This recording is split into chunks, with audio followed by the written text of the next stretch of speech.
സ്നാനം ചെയ്യരുതെന്ന് ചില നിയമങ്ങൾ പറയുന്നുണ്ട്. പ്രധാനമായും ഞായറാഴ്ചകളിൽ. ചെമ്പ് വസ്തുക്കൾ വിൽക്കരുത്. ചെമ്പ് സൂര്യന്റെ ലോഹമാണ്. അത് വിൽക്കുന്നത് നമ്മുടെ ഭാഗ്യം വിൽക്കുന്നതിന് തുല്യമാണ്. പ്രത്യേകിച്ച് ഞായറാഴ്ചകളിൽ.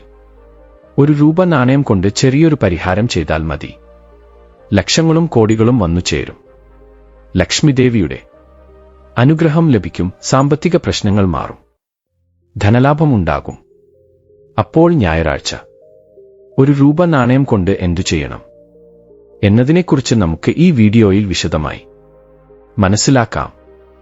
ആദ്യം ഒരു പുണ്യകഥ കേൾക്കാം. സുഹൃത്തുക്കളെ, അതിനു മുമ്പ് ദയവായി ഈ വീഡിയോ ലൈക്ക് ചെയ്യുക. നിങ്ങൾ ചെയ്യുന്ന ഒരു ലൈക്ക് കാരണം ഈ വീഡിയോ കൂടുതൽ ആളുകളിലേക്ക് എത്തും. അതുപോലെ ഞങ്ങളുടെ ചാനൽ സബ്സ്ക്രൈബ് ചെയ്ത് ഞങ്ങളെ പിന്തുണയ്ക്കുക. കമന്റ് ബോക്സിൽ മനസ്സറിഞ്ഞ് ശ്രീമാത്രേ നമ എന്ന് കമന്റ് ചെയ്യുക. ഒരിടത്ത് ശിവയ്യ എന്നൊരു ദരിദ്രനായ ബ്രാഹ്മണൻ ഉണ്ടായിരുന്നു. അദ്ദേഹത്തിന് ഭാര്യയും 2 ചെറിയ കുട്ടികളും ഉണ്ടായിരുന്നു. നന്നായി പഠിച്ചവനായിരുന്നിട്ടും ഒരു ജോലിയും ലഭിച്ചില്ല. കയ്യിൽ പണമില്ലായിരുന്നു. കുട്ടികളുടെ വിശപ്പ് സഹിക്കാൻ കഴിയാതെ പണം സമ്പാദിക്കാൻ വേണ്ടി ശിവയ്യ അടുത്ത ഗ്രാമത്തിലേക്ക് പുറപ്പെട്ടു. വഴിയിൽ ഒരു വലിയ കാട് വന്നു. നടന്ന് നടന്ന് നന്നായി ക്ഷീണിച്ചു. ഉച്ചവെയിലിൽ തൊണ്ട വരണ്ടുപോയി. വെള്ളത്തിനായി നോക്കിക്കൊണ്ടിരിക്കുമ്പോൾ വഴിയിൽ ഒരു പഴയ കിണർ കണ്ടു. അയ്യോ ദൈവം കരുണ കാണിച്ചു എന്ന് വിചാരിച്ച് ആ കിണറിനടുത്ത് പോയി ഉള്ളിലേക്ക് നോക്കി. കിണറിനുള്ളിലെ കാഴ്ച കണ്ട് ശിവയ്യയ്ക്ക് ഹൃദയം നിലച്ചതുപോലെയായി. ഉള്ളിൽ ഒരു സിംഹം, ഒരു കുരങ്ങൻ, ഒരു നാഗപ്പാമ്പ്, അവരോടൊപ്പം ഒരു മനുഷ്യനും വീണു കിടക്കുന്നുണ്ടായിരുന്നു. എന്നിട്ടും മനുഷ്യനെ കണ്ടയുടൻ കിണറ്റിലുണ്ടായിരുന്ന സിംഹം ദയനീയമായി, ഓ പുണ്യാത്മാവേ, നീ കൃത്യസമയത്ത് വന്നു. ദയവായി എന്നെ ഈ കിണറ്റിൽ നിന്ന് പുറത്തെടുക്കുക. ഞാൻ കുറെ ദിവസങ്ങളായി ഇവിടെ കിടക്കുകയാണ് എന്ന് അപേക്ഷിച്ചു. ആ വാക്കുകൾ കേട്ട് ശിവയ്യ ഭയന്നുപോയി. നിന്നെ കാണുമ്പോൾ തന്നെ ഭയമാണ്. ഞാൻ നിന്നെ പുറത്തെടുത്താൽ നീ എന്നെ കൊന്ന് തിന്നും. നീ ഒരു ക്രൂരമൃഗമാണ്. ഞാൻ നിന്നെ വിശ്വസിക്കില്ല എന്ന് പറഞ്ഞു. അപ്പോൾ ആ സിംഹം, അയ്യോ, ഞാൻ ഇപ്പോൾ ആപത്തിലാണ്. എന്നെ രക്ഷിച്ച നിന്നെ ഞാൻ എന്തിനു കൊല്ലണം? എന്നെ വിശ്വസിക്കൂ, ഭയപ്പെടേണ്ട എന്ന് അത് യാചിച്ചു. അതിന്റെ കണ്ണുകളിലെ ദുഃഖം കണ്ട് ശിവയ്യയ്ക്ക് ദയ തോന്നി. ആപത്തിലായ ജീവികളെ രക്ഷിക്കുന്നത് എന്റെ ധർമ്മമാണെന്ന് കരുതി ഒരു കയർ കിണറ്റിലിട്ട് വളരെ കഷ്ടപ്പെട്ട് സിംഹത്തെ പുറത്തെടുത്തു. പുറത്തുവന്ന സിംഹം സന്തോഷത്തോടെ ശിവയ്യയ്ക്ക് നന്ദി പറഞ്ഞു. സുഹൃത്തേ, നീ ചെയ്ത ഈ ഉപകാരം ഞാൻ ഒരിക്കലും മറക്കില്ല. ഞാൻ ഇവിടെ അടുത്തുള്ള ഒരു ഗുഹയിൽ താമസിക്കുന്നു. നിനക്ക് എപ്പോഴെങ്കിലും എന്തെങ്കിലും ബുദ്ധിമുട്ടുണ്ടായാൽ എന്റെ അടുത്തേക്ക് വരൂ, ഞാൻ തീർച്ചയായും സഹായിക്കും എന്ന് പറഞ്ഞ് അവിടെ നിന്ന് പോയി.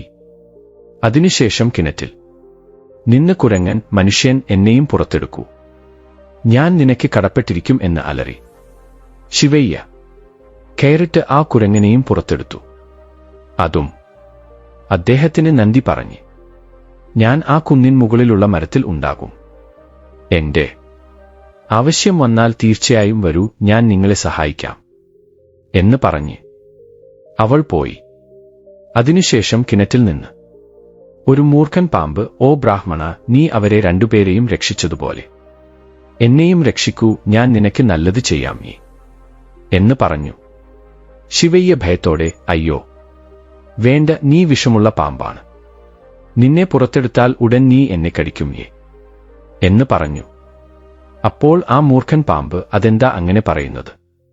സഹായിച്ചവരോട് ആരെങ്കിലും ദ്രോഹം ചെയ്യുമോ? എന്നെ വിശ്വസിക്കൂ എന്ന് പറഞ്ഞ് ഒരുപാട് നേരം അപേക്ഷിച്ചു. മൂർഖൻ പാമ്പിന്റെ വാക്കുകൾ കേട്ട് ശിവയ്യയുടെ മനസ്സ് അലിഞ്ഞു. അതിനെയും കയറുപയോഗിച്ച് പുറത്തെടുത്തു. പുറത്തുവന്ന് മൂർഖൻ പാമ്പ്, കൂട്ടുകാരാ, നീ എന്റെ ജീവൻ രക്ഷിച്ചു. നിനക്ക് എന്ത് ആപത്ത് വന്നാലും എന്നെ മനസ്സിൽ ഓർക്കുക, ഞാൻ ഉടൻ വന്ന് നിന്നെ രക്ഷിക്കാം എന്ന് വാക്ക് നൽകി പോയി. ഇനി കിണറ്റിൽ ആ മനുഷ്യൻ മാത്രമേ ഉണ്ടായിരുന്നുള്ളൂ. അയാൾ അയ്യോ എന്നെയും പുറത്തെടുക്കൂ എന്ന് വിളിച്ചു പറഞ്ഞു. ശിവയ്യ അയാളെ രക്ഷിക്കാൻ കയറിടാൻ തുടങ്ങുമ്പോൾ അതുവരെ അവിടെയുണ്ടായിരുന്നു സിംഹം, കുരങ്ങൻ, മൂർഖൻ പാമ്പ് എന്നിവർ 3 പേരും ഒരേ സമയം കൂട്ടുകാരാ, ആ മനുഷ്യനെ സഹായിക്കരുത്, അയാൾ ഒട്ടും നല്ലവനല്ല എന്ന് പറഞ്ഞു. നീ അവനെ സഹായിച്ചാൽ വലിയ അപകടത്തിൽ ചാടും. അവൻ നന്ദിയില്ലാത്തവനാണ്, നിനക്ക് ദോഷം ചെയ്യും. ഇനി നിന്റെ ഇഷ്ടം എന്ന് പറഞ്ഞ് അവിടെ നിന്ന് പോയി. മൃഗങ്ങളുടെ വാക്കുകൾ കേട്ട് ശിവയ്യ ചിന്തയിലാണ്ടു. അപ്പോൾ കിണറ്റിലെ മനുഷ്യൻ പറഞ്ഞു, അയ്യോ, നീ ക്രൂരരായ മൃഗങ്ങളെപ്പോലും രക്ഷിച്ചു. നമ്മൾ മനുഷ്യരാണ്, ഞാൻ നിനക്ക് എന്തിന് ദോഷം ചെയ്യും? ദയവായി എന്നെ രക്ഷിക്കൂ, ഞാൻ നിനക്ക് എന്നെന്നും കടപ്പെട്ടിരിക്കും എന്ന് പറഞ്ഞ് കരയാൻ തുടങ്ങി. ഞാൻ മരിച്ചാൽ എന്റെ ഭാര്യയും മക്കളും അനാഥരായി പോകും എന്ന് പറഞ്ഞ് അവൻ നെഞ്ചത്തടിച്ച് കരഞ്ഞപ്പോൾ ശിവയ്യയ്ക്ക് ദയ തോന്നി. പാവം എന്ന് കരുതി അവനെയും പുറത്തെടുത്തു. പുറത്തുവന്ന ആ മനുഷ്യൻ പറഞ്ഞു, മിത്രമേ, നിന്റെ നന്മ മറക്കാനാവാത്തതാണ്. ഞാൻ അടുത്ത ഗ്രാമത്തിൽ തന്നെയാണ് താമസിക്കുന്നത്. ഞാൻ സ്വർണ്ണാഭരണങ്ങൾ ഉണ്ടാക്കുന്നവനാണ്. ജോലി തേടി വന്ന് ഈ കിണറ്റിൽ വീണുപോയതാണ്. നിനക്ക് എപ്പോഴെങ്കിലും ആവശ്യം വന്നാൽ എന്റെ വീട്ടിലേക്ക് വരൂ, തീർച്ചയായും സഹായിക്കാം എന്ന് പറഞ്ഞ് തന്റെ വിവരങ്ങൾ പറഞ്ഞു പോയി. എല്ലാവരും പോയതിനു ശേഷം ശിവയ്യ ആ കിണറ്റിലെ വെള്ളം കുടിച്ച് വീണ്ടും നഗരത്തിലേക്ക് പുറപ്പെട്ടു. അവിടെ എത്ര തിരഞ്ഞിട്ടും അവൻ ആരും ജോലി നൽകിയില്ല. 3 ദിവസങ്ങൾ കഴിഞ്ഞു. വിശപ്പ് കൊണ്ട് വയർ കത്തുന്നു. ഇവിടെ ജോലി കിട്ടുന്നില്ല. ഒഴിഞ്ഞ കൈകളോടെ വീട്ടിലേക്ക് എങ്ങനെ പോകും? എന്റെ ആളുകളുടെ വിശപ്പ് എങ്ങനെ മാറ്റും? ജീവിക്കുന്നതിനേക്കാൾ നല്ലത് മരിക്കുന്നതാണ് എന്ന് നിരാശയോടെ ജീവനൊടുക്കാൻ അവൻ തീരുമാനിച്ചു. കൃത്യം അതേ സമയത്ത് കിണറ്റിൽ നിന്ന് രക്ഷിച്ച സിംഹത്തെയും കുരങ്ങനെയും മൂർഖൻ പാമ്പിനെയും അവൻ ഓർത്തു. അവസാന ശ്രമമെന്ന നിലയിൽ അവരുടെ അടുത്തേക്ക് പോയി സഹായം ചോദിക്കാൻ തീരുമാനിച്ച് ആദ്യം കുരങ്ങന്റെ അടുത്തേക്ക് പോയി. സുരേഷിനെ കണ്ടപ്പോൾ കുരങ്ങൻ വളരെ സന്തോഷിച്ചു. വിശന്നിരുന്ന അവൻ വയറുനിറയെ മധുരമുള്ള പഴങ്ങൾ കൊണ്ടുവന്നു കൊടുത്തു. സുഹൃത്തേ, നിനക്ക് എപ്പോൾ വേണമെങ്കിലും ഇവിടെ വരാം. നിന്റെ വിശപ്പ് ഞാൻ മാറ്റാം എന്ന് പറഞ്ഞു. വയറു നിറഞ്ഞപ്പോൾ ശിവയ്യ, എനിക്ക് സിംഹത്തെ കാണണം. അത് എവിടെയാണ് താമസിക്കുന്നത് എന്ന് ചോദിച്ചു. കുരങ്ങൻ വഴി കാണിച്ചപ്പോൾ ശിവയ്യ സിംഹത്തിന്റെ ഗുഹയുടെ അടുത്തേക്ക് എത്തി. അവനെ കണ്ടപ്പോൾ സിംഹം വളരെ സന്തോഷിച്ചു. സുഹൃത്തേ, എന്റെ വീട്ടിലേക്ക് വന്നല്ലോ, വളരെ സന്തോഷമുണ്ട്. പറയൂ, നിനക്ക് എന്ത് സഹായമാണ് വേണ്ടതെന്ന് ചോദിച്ചു.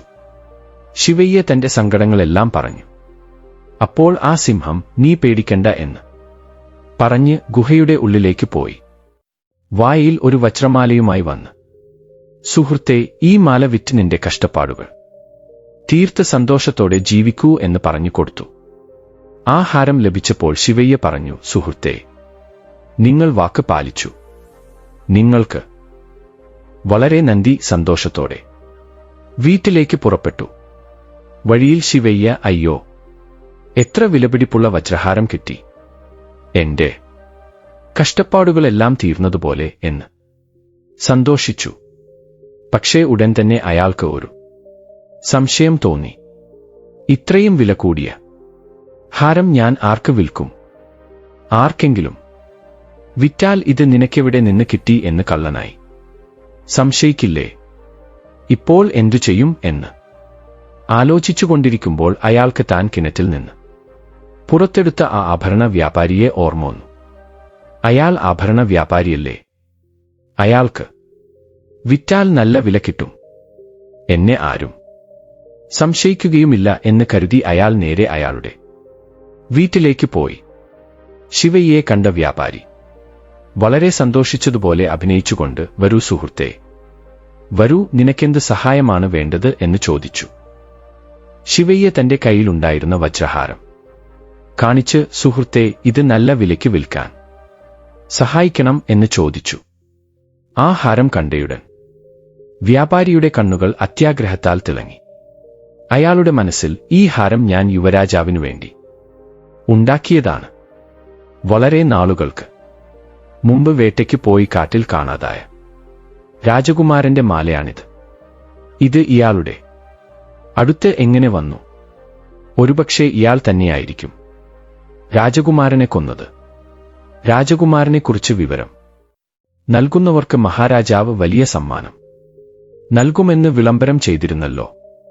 ഈ മാല രാജാവിന് നൽകി ഇയാളെ പിടിപ്പിച്ചാൽ എനിക്ക് ആ സമ്മാനം ലഭിക്കുമല്ലോ എന്ന് ദുരാലോചന തോന്നി. ഉടൻ തന്നെ ആ വ്യാപാരി ശിവയ്യോട് പറഞ്ഞു, സുഹൃത്തെ, തീർച്ചയായും ഞാൻ സഹായിക്കാം. പക്ഷേ ഇതിന് നല്ല വില കിട്ടണമെങ്കിൽ അറിയുന്ന വലിയവരുടെ ഉപദേശം തേടണം. നീ കുറച്ചുനേരം ഇവിടെ തന്നെ നിൽക്കൂ, ഞാൻ അവരോട് ചോദിച്ചു വരാം എന്ന് പറഞ്ഞ് ആ മാലയും എടുത്ത് നേരെ മഹാരാജാവിന്റെ അടുത്തേക്ക് പോയി. രാജാവിനോട് പറഞ്ഞു, മഹാരാജാവേ, അങ്ങയുടെ മകൻ രാജകുമാരന്റെ മാല കിട്ടി. ഒരു വ്യക്തി ഇത് വിൽക്കാൻ എന്റെ അടുത്ത് വന്നു. ഞാൻ ബുദ്ധിപൂർവം അവനെ എന്റെ വീട്ടിൽ ഇരുത്തി ഈ മാലയും എടുത്ത് അങ്ങയുടെ അടുത്തേക്ക് വന്നു എന്ന്. ആ മാല കണ്ടയുടൻ അത് തന്റെ മകന്റേതാണെന്ന് രാജാവ് തിരിച്ചറിഞ്ഞു. ഈ മാല കൊണ്ടുവന്നവൻ തന്നെയായിരിക്കും എന്റെ മകനെ കൊന്നത് എന്ന് കോപത്തിൽ അദ്ദേഹം വിറച്ചു.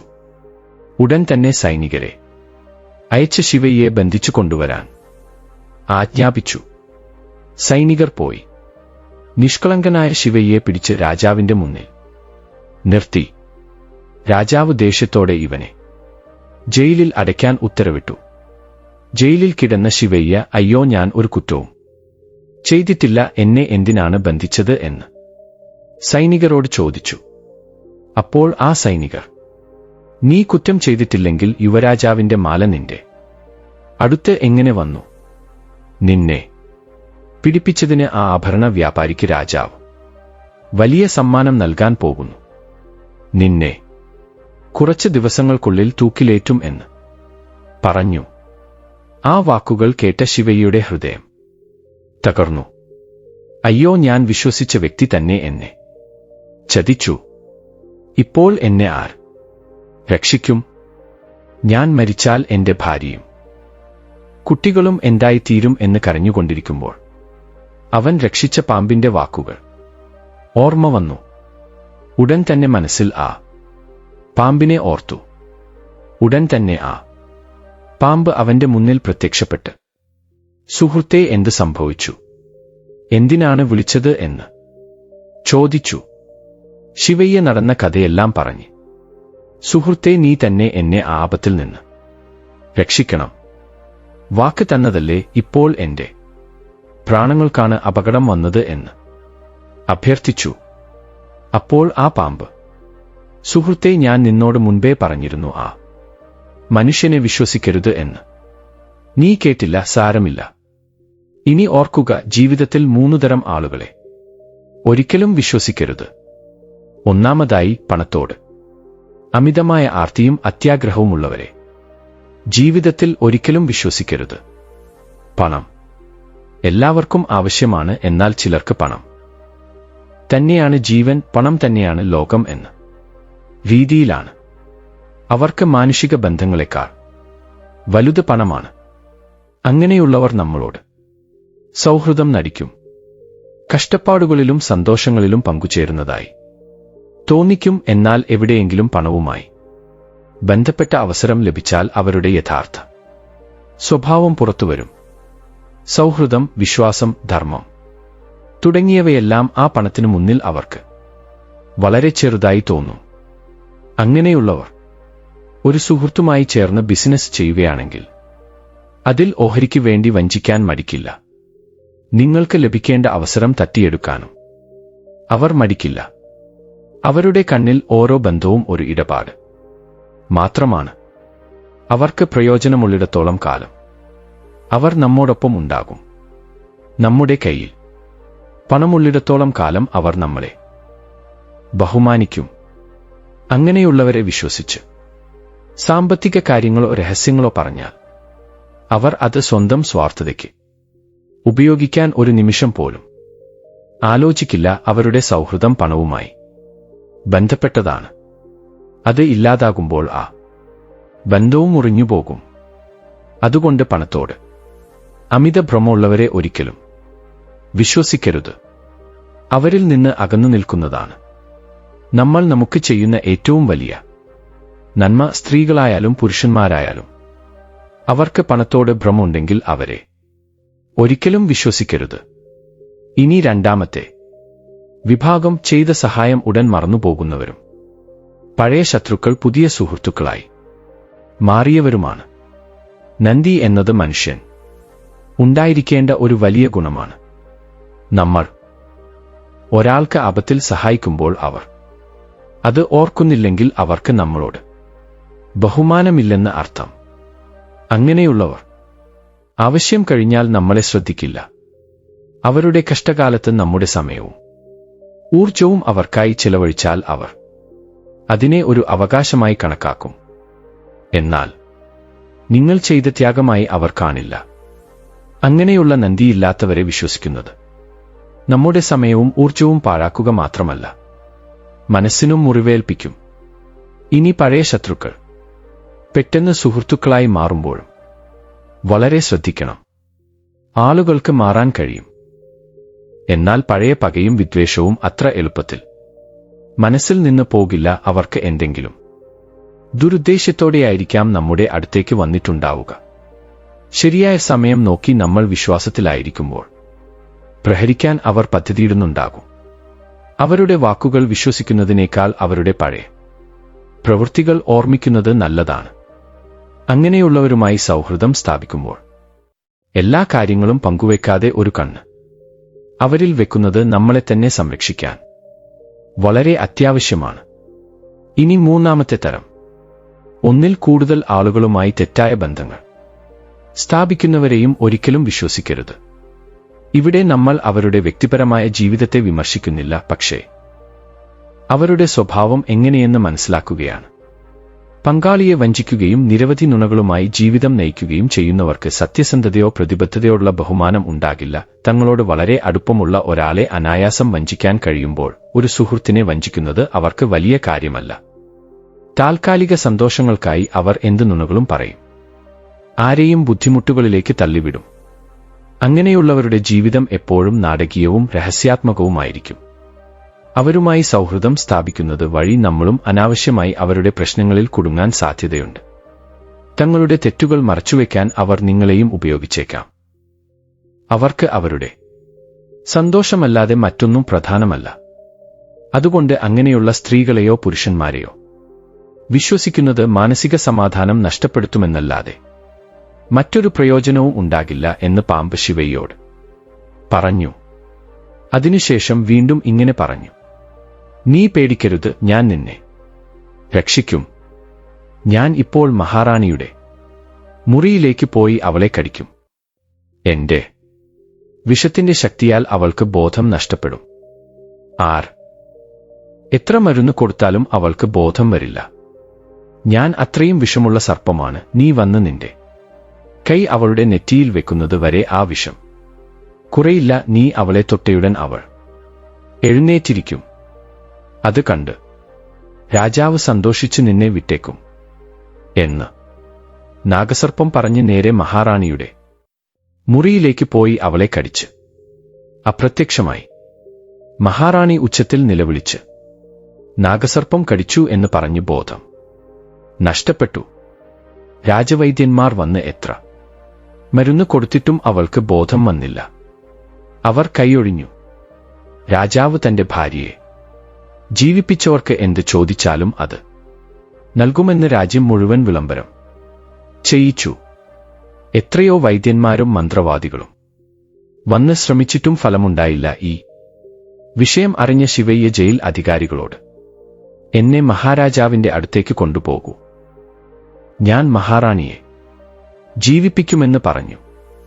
അവർ വിശ്വസിച്ചില്ലെങ്കിലും വീണ്ടും വീണ്ടും ചോദിച്ചപ്പോൾ രാജാവിന്റെ അടുത്തേക്ക് കൊണ്ടുപോയി.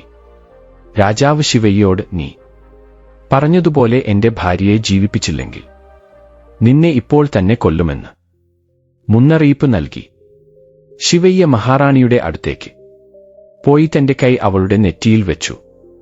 അത്ഭുതകരമായി നിമിഷങ്ങൾക്കകം മഹാറാണി എഴുന്നേറ്റിരുന്നു. അവളുടെ ശരീരത്തിലെ വിഷാംശം പൂർണ്ണമായും നീങ്ങിപ്പോയിരുന്നു. ഇത് കണ്ട മഹാരാജാവ് വളരെ സന്തോഷിച്ച് ശിവയ്യോട് ക്ഷമിച്ച് എന്താണ് സംഭവിച്ചതെന്ന് ചോദിച്ചു.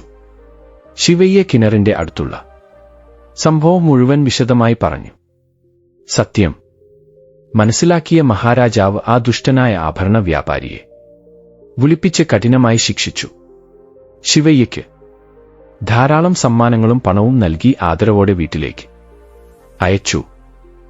അതുകൊണ്ട് സുഹൃത്തുക്കളെ, നമ്മൾ എത്ര കഷ്ടത്തിലായിരുന്നാലും സന്തോഷത്തിലായിരുന്നാലും ഈ 3 തരം ആളുകളെ ഒരിക്കലും കണ്ണടച്ച് വിശ്വസിക്കരുത്. പണത്തോട് അത്യാഗ്രഹമുള്ളവരെയും, ചെയ്ത സഹായം മറക്കുന്നവരെയും, തെറ്റായ ബന്ധങ്ങൾ സ്ഥാപിക്കുന്നവരെയും വിശ്വസിച്ചാൽ എന്നെങ്കിലും ഒരു ദിവസം ആപത്തിൽ പെടുന്നത് ഉറപ്പാണ്. സ്ത്രീകളായാലും പുരുഷന്മാരായാലും അവർക്ക് ഈ 3 ലക്ഷണങ്ങൾ ഉണ്ടെങ്കിൽ അവരെ ഒരിക്കലും വിശ്വസിക്കരുത്.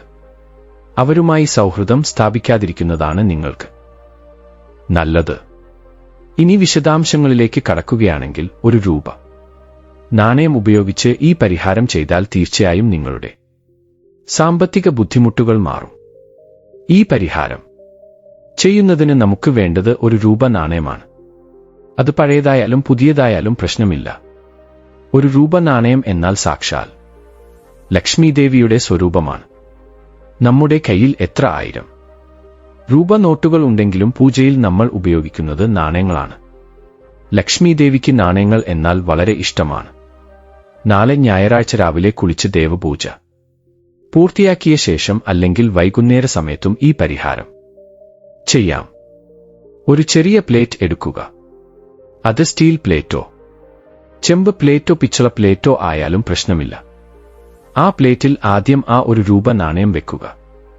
ആ ₹1 നാണയം വെക്കുമ്പോൾ എന്റെ കയ്യിൽ ധനം നിലനിൽക്കണം, എനിക്കുള്ള സാമ്പത്തിക ബുദ്ധിമുട്ടുകൾ നീങ്ങണം എന്ന് മനസ്സിൽ ഉറച്ച് സങ്കൽപ്പിക്കുക. ഇപ്പോൾ ആ ₹1 നാണയത്തിന് മുകളിൽ കുറച്ച് പൂവിതളുകൾ വെക്കണം. ചുവന്ന നിറത്തിലുള്ള പൂക്കളാണെങ്കിൽ കൂടുതൽ നല്ലതാണ്, കാരണം ലക്ഷ്മിദേവിക്കും സൂര്യഭഗവാനും ചുവപ്പ് നിറം ഇഷ്ടമാണ്. റോസാപ്പൂവിന്റെ ഇതളുകളോ ചെമ്പരത്തിപ്പൂവിന്റെ ഇതളുകളോ എടുക്കുക. അവ ലഭ്യമല്ലെങ്കിൽ ലഭ്യമായ ഏത് പൂക്കളും മതി. പൂക്കൾ പോസിറ്റീവ് ഊർജത്തെ ആകർഷിക്കുന്നു, സുഗന്ധം പരത്തുകയും ചെയ്യുന്നു. ആ പൂവിതളുകൾ ₹1 നാണയത്തിന് മുകളിൽ വെച്ച ശേഷം കുറച്ച് അക്ഷതങ്ങൾ ഇടണം. അക്ഷതങ്ങൾ എന്നാൽ ക്ഷയിക്കാത്തത് എന്ന അർത്ഥം, അതായത് നശിക്കാത്തത്. അരിയിൽ അല്പം മഞ്ഞളും നെയ്യും ചേർത്ത് അക്ഷതങ്ങൾ ഉണ്ടാക്കുക. അക്ഷതങ്ങൾ ഇടുക എന്നാൽ നമ്മുടെ സമ്പത്ത് വർദ്ധിക്കണം, അത് കുറഞ്ഞു പോകരുത് എന്ന് ആശംസിക്കുന്നതിന് തുല്യമാണ്. ആ ₹1 നാണയത്തിന് മുകളിൽ അക്ഷതങ്ങൾ ഇടുമ്പോൾ ലക്ഷ്മിദേവിയെ ഓർക്കുക. ഇപ്പോൾ പ്രധാനപ്പെട്ട ഒരു വസ്തുവിനെക്കുറിച്ച് പറയാം, അതാണ് ഉപ്പ്. ആ പ്ലേറ്റിൽ ₹1 നാണയം, പൂക്കൾ, അക്ഷതങ്ങൾ എന്നിവ വെച്ച ശേഷം അടുത്തുള്ള ഒഴിഞ്ഞ സ്ഥലത്ത്, അല്ലെങ്കിൽ ആ ₹1 നാണയത്തിന് ചുറ്റും കുറച്ച് ഉപ്പ് ഇടണം. ഇവിടെ നമുക്ക് സാൾട്ട്, അതായത് പൊടി ഉപ്പ് ഉപയോഗിക്കാം, അല്ലെങ്കിൽ കല്ലുപ്പ് ഉപയോഗിക്കാം. പക്ഷേ കല്ലുപ്പ് ആണെങ്കിൽ കൂടുതൽ നല്ലതാണ്. ഉപ്പ് എന്തിനാണ് ചേർക്കുന്നതെന്നാൽ ഉപ്പിന് സാധാരണമായ ശക്തിയല്ല ഉള്ളത്. സമുദ്രത്തിൽ ജനിച്ച ഉപ്പ് ലക്ഷ്മിദേവിയുടെ സഹോദരിക്ക് തുല്യമാണ്.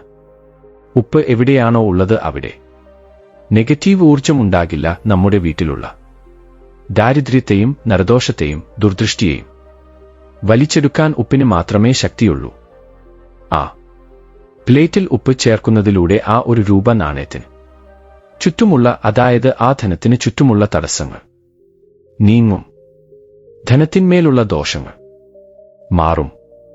പണം നമ്മുടെ അടുത്തേക്ക് വരാതെ തടസ്സപ്പെടുത്തുന്ന ശക്തികളെ ഈ ഉപ്പ് വലിച്ചെടുക്കും. ഇങ്ങനെ തയ്യാറാക്കിയ പ്ലേറ്റ്, അതായത് അതിൽ ₹1 നാണയം, പൂക്കൾ, അക്ഷതങ്ങൾ, ഉപ്പ് എന്നിവയുള്ള ആ പ്ലേറ്റ് എടുത്ത് നിങ്ങളുടെ വീട്ടിലെ ഏതെങ്കിലും ഒരു മൂലയിൽ വെക്കണം. പ്രധാനമായും തെക്പടിഞ്ഞാറ് മൂലയിലോ അല്ലെങ്കിൽ വടക്കുകിഴക്ക് ഭാഗത്ത് വെക്കുന്നതാണ് നല്ലത്. ഒരുപക്ഷേ ദിശകൾ നോക്കാൻ അറിയില്ലെങ്കിൽ വീട്ടിൽ ആരും ചവിട്ടാത്ത ഒരു ശാന്തമായ മൂലയിൽ വെക്കുക. പൂജാമുറിയുടെ ഒരു വശത്ത് വെച്ചാലും കുഴപ്പമില്ല, അല്ലെങ്കിൽ ഹാളിൽ ഒരു മൂലയിൽ വെച്ചാലും കുഴപ്പമില്ല. ആ പ്ലേറ്റ് അവിടെ വെച്ച് അതിന് നമസ്കരിച്ച് ഉപേക്ഷിക്കുക. ഞായറാഴ്ച രാത്രി മുഴുവൻ ആ പ്ലേറ്റ് അങ്ങനെ തന്നെ വെക്കണം. ആ രാത്രി സമയത്ത് ആ ഉപ്പ് വീട്ടിലുള്ള നെഗറ്റീവ് എനർജിയെ വലിച്ചെടുക്കും. ആ പൂക്കൾ, അക്ഷതം, ഒരു രൂപ നാണയം എന്നിവ ദൈവിക ശക്തിയെ ഉൾക്കൊള്ളുന്നു. ഇത് ഒരു ചെറിയ യന്ത്രം പോലെ പ്രവർത്തിച്ച് നിങ്ങളുടെ വീടിന്റെ അന്തരീക്ഷം മാറ്റുന്നു.